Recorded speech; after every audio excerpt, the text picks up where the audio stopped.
And welcome to SPM IS Academy. Today we will analyze important newspaper articles of 21st August 2020. Please note you can download the PDF version of today's newspaper analysis by clicking the link given in the comment section. You can download the PDF version of July 2020 magazine from our website spmisacademy.com. You can also join our WhatsApp group through the link given in the description section for more study materials. This is the list of the topics that we'll cover from today's newspaper. The first article is taken from editorial segment. It is about Teesta water dispute between India and Bangladesh, and this topic is important from our syllabus paper 3 international relations point of view, especially from the subtopic India and its neighborhood relations. सबसे पहले तीस्ता नदी के कुछ basic factual points को देख लेते हैं. It originates from Kangse glacier near Cholamu lake in Sikkim, and then from Sikkim it flows into northern parts of waste Bengal, and then it enters into Bangladesh where it meets Jamuna river. अब आपको इस बात का ध्यान देना है. देखो, ये ब्रह्मपुत्र नदी, it is known as Brahmaputra in Assam, and the same river when it enters into Bangladesh it is known by the river or name Jamuna. और इस जमुना नदी को जा करके फिर राइट हैंड साइड से मिलती है Teesta, coming from the northern direction from right from Sikkim to north west Bengal and then meeting this Jamuna river. और तीस्ता रिवर की जो मेन इंपॉर्टेंट ट्रिब्यूटरी है that is Rangeet river. Prelims point of view से आप इस रिवर का नाम याद रखेंगे. अब जरा तीस्ता नदी का सिग्निफिकेंस देखते हैं. Teesta river is very significant for both India as well as Bangladesh. India के लिए, खासकर सिक्किम और वेस्ट बंगाल स्टेट के लिए बहुत इंपॉर्टेंट है. Teesta is consider to be life line of north Bengal districts. ये जो नदर्न बंगाल डिस्ट्रिक्ट्स हैं जलपाईगुड़ी रीजन के आसपास, इन सब डिस्ट्रिक्ट्स के लिए तो तीस्ता नदी लाइफ लाइन मानी जाती है. तीस्ता नदी के बिना इनका सर्वाइवल डिफ़िकल्ट हो जाएगा. देखो, समझते हैं क्यों.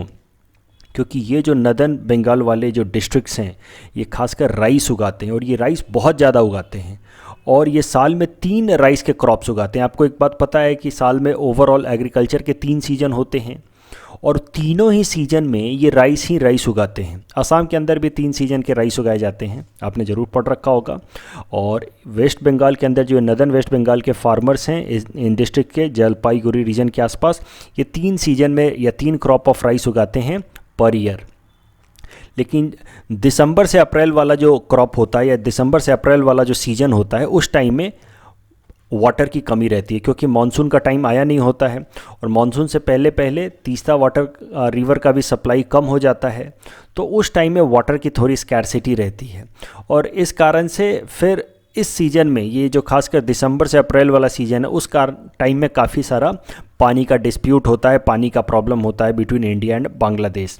और इन नदर्न वेस्ट बंगाल डिस्ट्रिक्ट वाले जो एरियाज़ हैं जहाँ पे राइस बहुत उगाया जाता है, तीनों ही सीज़न में उगाया जाता है, और दिसंबर से अप्रैल वाले सीज़न में पानी की कमी हो जाती है, इन सारे प्रॉब्लम्स को अवॉइड करने के लिए फिर इंडिया ने, देखो, यहाँ पे बहुत सारे डैम्स बनाए हैं तीस्ता रिवर के ऊपर. जलपाईगुड़ी रीजन के पास, ये देखो जलपाईगुड़ी एरिया, वहाँ उसके पास एक डैम बना करके इंडिया ने उसका पानी डाइवर्ट करने की कोशिश की है to other northern districts of waste Bengal. तो इस तरह से इंडिया ने इसका पानी डाइवर्ट किया है. अब इस पे बांग्लादेश ने काफ़ी सारा डिस्प्यूट रेज किया है, क्योंकि बांग्लादेश के अंदर भी सेम इकोनॉमिक एक्टिविटी प्रैक्टिस की जाती है इन सारे एरियाज़ में. और देखो, बांग्लादेश भी 3 राइस के क्रॉप उगाता है पर ईयर. बांग्लादेश भी एक मेजर राइस प्रोड्यूसर कंट्री है, और इस कारण से तीस्ता को लेकर के दोनों कंट्री के बीच में डिस्प्यूट हो जाता है. आपको एक बात तो अच्छे से पता होगी कि राइस को ग्रो करने के लिए वाटर सप्लाई बहुत हाई चाहिए, क्योंकि जो सोइंग सीजन होता है उस टाइम में the seed of the rice has to be sown beneath the water. तो वाटर सप्लाई, इरिगेशन फैसिलिटी बहुत ज़्यादा चाहिए होता है राइस को ग्रो करने के लिए, और इस कारण से तीस्ता के वाटर शेयरिंग को लेकर के काफ़ी ज़्यादा डिस्प्यूट रहता है इंडिया और बांग्लादेश के बीच में. क्योंकि इस एरिया के जो भी फार्मर्स हैं, चाहे वो नॉर्थ बंगाल के फार्मर्स हों, चाहे वो इस एरिया के बांग्लादेश के फार्मर्स हों, सब के सब राइस उगाते हैं, और तीनों ही सीजन में राइस उगाते हैं. जो साल के 3 क्रॉपिंग सीजन होते हैं, तीनों के तीनों में ये राइस उगाते हैं. जो नॉर्थ बंगाल का ये वाला जो रीजन है, इसको हम लोग कहते हैं रंगपुर रीजन. ये जो बांग्लादेश का ये वाला जो रीजन है, इसको हम कहते हैं रंगपुर रीजन. ये देखो, यहाँ से तीस्ता नदी जाकर के रंगपुर रीजन में इंटर कर जाती है, और ये रंगपुर वाले रीजन में बहुत सारा राइस उगाता है बांग्लादेश भी, और इस कारण से Rangpur region is known as rice bowl of Bangladesh. तो इस बात को याद रखेंगे, इससे रिलेटेड प्रीलिम्स में सवाल पूछा जा सकता है। Which of the following region is known as rice bowl of Bangladesh? It is Rangpur region of Bangladesh, sharing border with Assam. And in this region only Brahmaputra river enters from the eastern side, while from the north Teesta river comes and joins this Brahmaputra river known as Jamuna in Bangladesh. अब पहले कुछ attempts लिए गए हैं India और बांग्लादेश के बीच में in order to resolve this Teesta water dispute. 1972 में एक ज्वाइंट रिवर कमीशन बनाई गई थी, जिसको रिस्पॉन्सिबिलिटी दी गई थी कि वो हाइड्रोलॉजिकल स्टडी करें और बताएं कि तीस्ता का पानी कैसे शेयर किया जा सकता है इंडिया और बांग्लादेश के बीच में। और इस ज्वाइंट रिवर कमीशन में दोनों ही तरफ से रिप्रेजेंटेटिव्स थे, इंडिया की तरफ से भी थे और बांग्लादेश की तरफ से भी थे। और इस ज्वाइंट रिवर कमीशन ने 1984 में अपना रिपोर्ट पब्लिश किया, जिसमें उन्होंने प्रपोज किया कि इंडिया को ओवरऑल 42.5% वाटर मिलना चाहिए तीस्ता का, बांग्लादेश को 37.5% मिलना चाहिए, जबकि 20% वाटर अनअलोकेटेड रहना चाहिए, मतलब वो जाकर के ओवरऑल ओशन में भी मिल सकता है, उसका कोई क्लियर कट डिस्ट्रीब्यूशन करने की ज़रूरत नहीं है। लेकिन ये जॉइंट रिवर कमीशन, आपको जैसे कि मैं पहले ही बता चुका हूँ, इसमें इंडिया और बांग्लादेश दोनों के रिप्रेजेंटेटिव्स थे और उसका ये रिकमेंडेशन था, बट फिर भी इसको बांग्लादेश ने मानने से इनकार कर दिया। बांग्लादेश ने कहा कि उसको इक्वल वाटर शेयरिंग चाहिए, जितना इंडिया को मिलेगा उतना एग्जैक्टली बांग्लादेश को भी मिलना चाहिए। इस केस में आप देख सकते हैं कि इंडिया को 5% ज़्यादा उन्होंने प्रपोज किया था, इंडिया को 42.5% उन्होंने प्रपोज किया था, जबकि बांग्लादेश को बस 37.5% ही वाटर उन्होंने प्रपोज किया था ऑफ तीस्ता। और इस कारण से ये डील फाइनलाइज नहीं हो पाई because Bangladesh obstructed it. Bangladesh said that it wants equal water sharing and Bangladesh said that it's Rangpur region, as I already told you, known as rice ball region, needs excessive amount of water from Teesta, especially in the months of December to April, and that is why Bangladesh will not agree to this proposed plan of joint river commission. और ये deal हो नहीं पाई। Finally 1998 में जाकर के बांग्लादेश ने यहाँ पे एक मेजर डैम भी बना दिया। जैसा कि मैंने आपको बताया कि इंडिया ने ऑलरेडी जलपाईगुड़ी रीजन में एक डैम बनाया हुआ है, major dam, in order to divert water of Teesta towards other districts of north Bengal.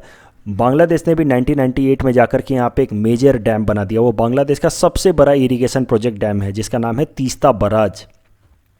और तीस्ता बराज की मदद से बांग्लादेश ने इस एरिया में, यहाँ पे देखो तीस्ता बराज प्रोजेक्ट इस एरिया में है कहीं पे, जब ऊपर से तीस्ता नदी आती है और यहाँ पे मिलती है इस ब्रह्मपुत्रा रिवर को, जिसको हम जमुना नाम से जानते हैं इन बांग्लादेश। तो यहाँ पे है कहीं पे Teesta barrage. It is largest irrigation project of Bangladesh, और उसकी मदद से बांग्लादेश बहुत सारा पानी अभी एक्सट्रैक्ट कर रहा है फॉर इट्स रंगपुर रीजन। अब ज़रा देखते हैं, देखो जैसा कि मैंने आपको बताया कि दोनों ही कंट्रीज़ को चाहिए, दोनों ही कंट्रीज़ राइस उगाते हैं, दोनों ही कंट्रीज़ 3-3 सीजन में राइस उगाते हैं हर एक साल में, तो दोनों ही कंट्रीज़ को चाहिए तीस्ता का पानी, और इस कारण से डिस्प्यूट है। और 1984 में जो प्रपोजल लाया गया था दोनों ही कंट्री के तरफ से लाया गया था, जॉइंट रिवर कमीशन का था, लेकिन बांग्लादेश ने उसको मानने से इनकार कर दिया, और इस कारण से कोई अग्रीमेंट अभी तक तीस्ता वाटर शेयरिंग को लेकर के हो नहीं पाया है दोनों कंट्रीज़ के बीच में। तो this is still an open ended issue between India and Bangladesh, Teesta water dispute. तो हाल फिलहाल में 2011 में उस टाइम के प्रधानमंत्री मनमोहन सिंह ने फिर से एक अटेम्प्ट लिया था in order to resolve this dispute between India and Bangladesh. देखो तीस्ता वाटर को लेकर के बहुत ज़्यादा लोकल पॉलिटिक्स भी होते रहती है। बांग्लादेश के अंदर भी काफ़ी सारे जो वहाँ के नेशनलिस्ट लोग हैं, जो एक्सट्रीमिस्ट लोग हैं, वो कहते हैं कि हमें ज़्यादा पानी एक्सट्रैक्ट करना चाहिए तीस्ता का। अभी कैसा है कि इंडिया लगभग 50% वाटर तीस्ता का शेयर करता है, तो बांग्लादेश को लगता है कि शेयर करता है मतलब यूटिलाइज़ कर लेता है 50% वाटर तीस्ता रिवर का। तो बांग्लादेश को लगता है कि इंडिया अनड्यू शेयर यूज कर रहा है, और इस कारण से वहाँ के जो एक्सट्रीम इस्लामिस्ट नेशनलिस्ट लोग हैं वो पॉपुलर पॉलिटिक्स को इंसाइट करने की कोशिश करते हैं अगेंस्ट इंडिया। तो वहाँ की इंटरनल पॉलिटिक्स का ये इशू है। वहाँ की जो पॉलिटिकल पार्टी है अवामी लीग, जो अभी पावर में है, और वो प्रो इंडिया स्टैंड लेना चाहती है इन जनरल, जबकि अपोजिशन है Bangladesh nationalist party BNP under Khalida Zia. वो इन सारे मुद्दों को हमेशा लाते रहती है कि देखो जो अवामी लीग है वो हमेशा इंडिया के फेवर में डिसीजन लेती है, और वो 50% वाटर तीस्ता का यूज करने दे रही है इंडिया को। और आपको पता ही है कि अवामी लीग की लीडर हैं शेख हसीना, जो कि वहाँ की प्राइम मिनिस्टर भी हैं। तो शेख हसीना के खिलाफ ये बार बार एलिगेशंस लगते रहते हैं। और जो वहाँ की इस्लामिक नेशनलिस्ट पॉलिटिकल पार्टी है BNP, headed by Khaleda Zia, वो इस तरह का एलिगेशन लगाती रहती हैं, खासकर तीस्ता रिवर के ऊपर। वो ब्लेम करती हैं कि जो अवामी लीग पार्टी है और शेख हसीना जो प्राइम मिनिस्टर हैं, she is taking excessive pro India stand, उस चक्कर में वो तीस्ता का पानी अनड्यूली इंडिया को दे रही हैं। तो एक मेजर, आपको बस इतना समझना है कि एक मेजर पॉलिटिकल इशू है, तीस्ता एक मेजर पॉलिटिकल इशू है बांग्लादेश के अंदर, जो उनकी दो मेन पॉलिटिकल पार्टी अवामी लीग और बीएनपी के बीच में।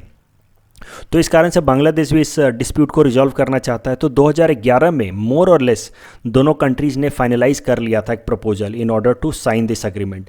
जो भी पहला जॉइंट रिवर कमीशन का प्रपोजल था, आपको याद होगा, इंडिया को 42%, बांग्लादेश को 37.5%, वो प्रपोजल को साइन करने के लिए दोनों ही कंट्री अग्री हो गए थे।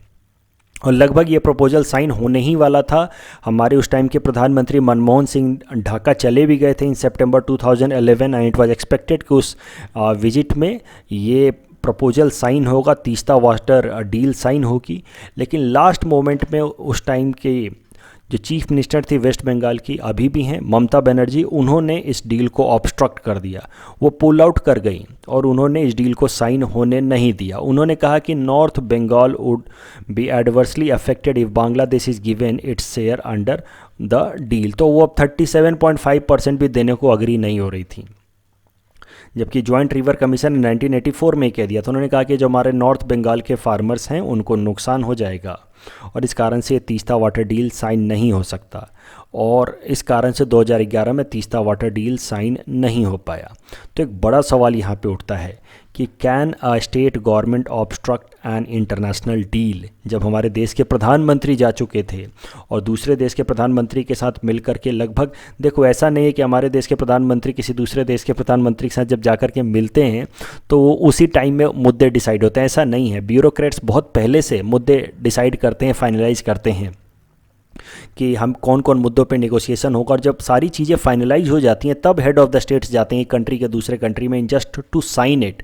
तो मैं आपको ये बताना चाह रहा हूँ कि जब ये तीस्ता वाटर डील साइन होने वाला था तो काफ़ी टाइम से इंडिया और बांग्लादेश के ब्यूरोक्रेट्स आपस में नेगोशिएट कर रहे थे और almost this deal was finalized in 2011। और हमारे प्रधानमंत्री बांग्लादेश जाकर के बस इसको साइन करने वाले थे कि अंत मोमेंट में ममता बनर्जी जी ने इसको ऑब्स्ट्रक्ट कर दिया।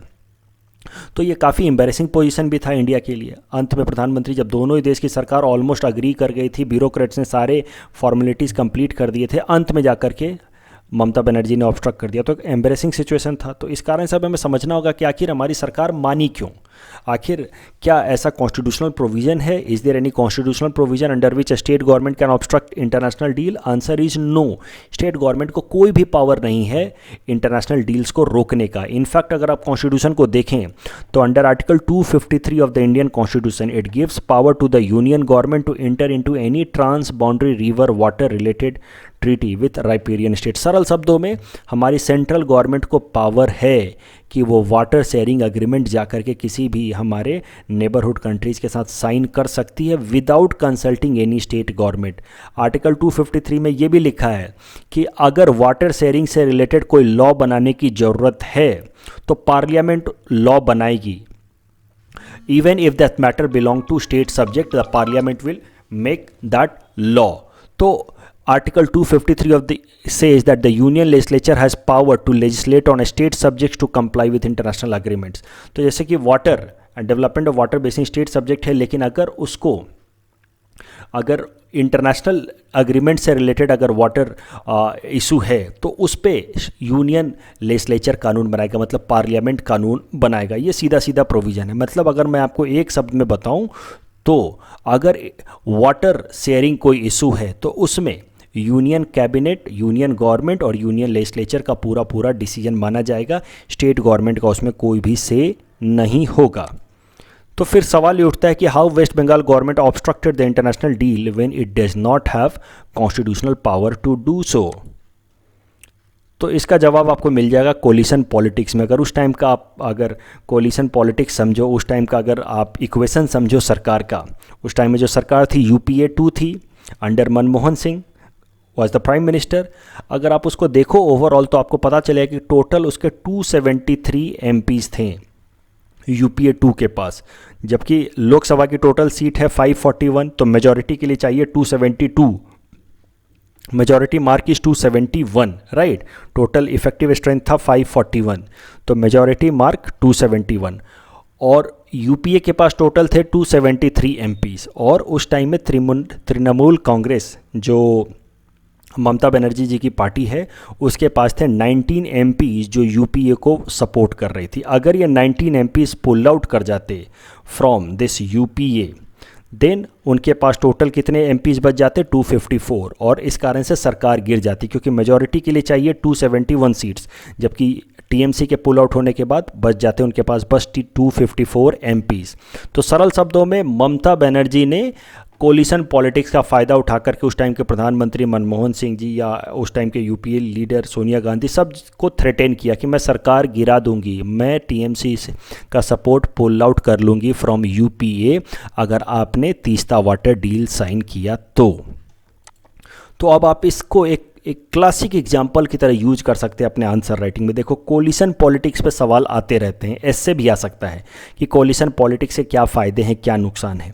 कोलिशन पॉलिटिक्स मतलब अलग अलग पार्टी जब मिल करके सरकार बनाती हैं, जब किसी भी पार्टी को मेजॉरिटी ना मिले, जब किसी भी पार्टी को 271 सीटें ना मिल पाएँ लोकसभा के अंदर, और जब वो मिल करके सरकार बनाते हैं तो उसके कई सारे निगेटिव्स होते हैं। ये लोग जो है, एक आदमी प्राइम मिनिस्टर बन तो जाता है लेकिन उसको वो इंडिपेंडेंट डिसीजन लेने नहीं देते हैं। ये सब हमेशा धमकी देते रहते हैं कि मैं सरकार गिरा दूंगा। It leads to instability of the government, बार बार धमकी देते हैं कि हम सरकार गिरा देंगे। It also hampers foreign policy making. आप पर्टिकुलर केस आप देख लो, तीस्ता वाटर डील 2011 में ही साइन हो जाता, जो अभी तक साइन नहीं हो पाया because of internal coalition politics in India. It hampers foreign policy making. The next article is taken from international segment. It is about India-Israel cultural agreement. This topic is important from our syllabus paper 3 international relations point of view. सबसे पहले news article समझते हैं। तो देखो, India और Israel ने cultural agreement sign किया है for 3 years. This agreement will be valid from 2020 to 23, और ये जो कल्चरल एग्रीमेंट है that will be implemented on the basis of an agreement that was signed way back in 1993। तो देखो, आपको मैं एक ब्रीफ हिस्ट्री बता दूं। आपको पहले भी मैं कई दफ़ा इजराइल और पैलेस्तीन के कन्फ्लिक्ट डिस्कस कर चुका हूं। तो इजराइल और पैलेस्तीन के कन्फ्लिक्ट के कारण इंडिया ने कभी भी इजराइल को एक लेजिटिमेट कंट्री की तरह आइडेंटिफाई नहीं किया टिल 1992। उसको लगता था कि इजराइल ने इलीगल तरीके से पैलेस्तीन को कैप्चर किया है। जिस तरह से ब्रिटिशर्स ने इंडिया को कोलोनाइज़ किया था, वैसे ही इजराइल ने, जूस लोगों ने पैलेस्तीन के लैंड को कोलोनाइज़ किया। इंडिया का यही मानना था कि जायोनिज्म इज़ लाइक कोलोनाइजेशन। लेकिन जब 1991 में कोल्ड वॉर ख़त्म हो गया, यूएसएसआर डिसइंटीग्रेट हो गया, और इजराइल आपको पता है कि यूएस का क्लोज एलाई है, तो इंडिया अब धीरे धीरे, India was looking for change in its foreign policy. India was looking to integrate more with US and its allies, और इस कारण से इंडिया ने अपनी फॉरेन पॉलिसी इजराइल को लेकर के चेंज की, और इंडिया ने धीरे से फिर चेंज करते हुए अपनी फॉरेन पॉलिसी इजराइल को लीगल आइडेंटिफिकेशन दे दिया और इजराइल के साथ अपनी डिप्लोमेटिक रिलेशनशिप इस्टेब्लिश कर दी। जब 1992 में हमने इजराइल के अंदर अपनी एम्बेसी ओपन की, और उसके साथ ही हमने इजराइल को एक लीगल कंट्री की तरह आइडेंटिफाई किया। अभी के टाइम में हमारा इजराइल पे क्या स्टैंड है? हम इजराइल को एक लीगल कंट्री की तरह आइडेंटिफाई करते हैं, but at the same time we want 2 nation solution. हम चाहते हैं कि इजराइल और पैलेस्तीन 2 अलग अलग इंडिपेंडेंट ऑटोनोमस सोवरेन कंट्री बन जाएं according to the resolution 181 of United Nation. तो point that I am trying to make कि 1992 में जाकर के हमने इजराइल एक कंट्री है वो आइडेंटिफाई किया। उसके पहले हम इजराइल को एक कंट्री की तरह मानते ही नहीं थे, हम उनको मानते थे कि वो इन्वेडर हैं, एक कॉलोनियल मास्टर हैं। तो 1992 में जब हमने उनको आइडेंटिफाई किया, डिप्लोमेटिक रिलेशनशिप इस्टेब्लिश की, वहाँ पे एम्बेसी बनाया इंडिया का, उसके बाद उनके साथ हमने एक कल्चरल एग्रीमेंट साइन किया था 1993 में। लेकिन वो कल्चरल एग्रीमेंट अभी तक हम इम्प्लीमेंट नहीं कर पाए थे, और ये जो अभी हमने कल्चरल एग्रीमेंट साइन किया है वापस से, that is just to implement the cultural agreement that was established between India and Israel way back in 1993। इसके अंदर फोकस होगा ऑन कल्चर एंड आर्ट्स का एक्सपर्ट्स का एक्सचेंज, मतलब इंडिया से कल्चर और आर्ट के एक्सपर्ट्स इजराइल जाएंगे, इजराइल के कल्चर और आर्ट्स के एक्सपर्ट्स इंडिया में आएंगे। Focus will be on encouraging cooperation in the protection of cultural heritage and archaeology and organising literary fests and book fairs. तो इंडिया से इजराइल की बुक्स से लेकर के इंडिया में बुक फेयर्स लगाए जाएंगे, सरल शब्दों में कल्चरल इंटीग्रेशन होगा, पीपल टू पीपल टाइज होगा। आपको ज़्यादा ये सब बातों याद नहीं रखनी है, आपको इनका सिग्निफिकेंस समझना है। अगर कभी सवाल आ जाए इंडिया इजराइल रिलेशंस पे, तो आप इसको एक फिलर पॉइंट की तरह यूज कर सकते हैं कि currently India and Israel signed a cultural agreement for the period of 2020 to 23 that involves people to people agreement and exchange of experts and cultural ideas. इतना बस आपको लिखना है। अब आप इस अग्रीमेंट का थोड़ा सिग्निफिकेंस भी समझो। ये अग्रीमेंट अभी के अभी बिल्कुल इंडिया ने क्यों साइन किया, ये भी ज़रा समझो।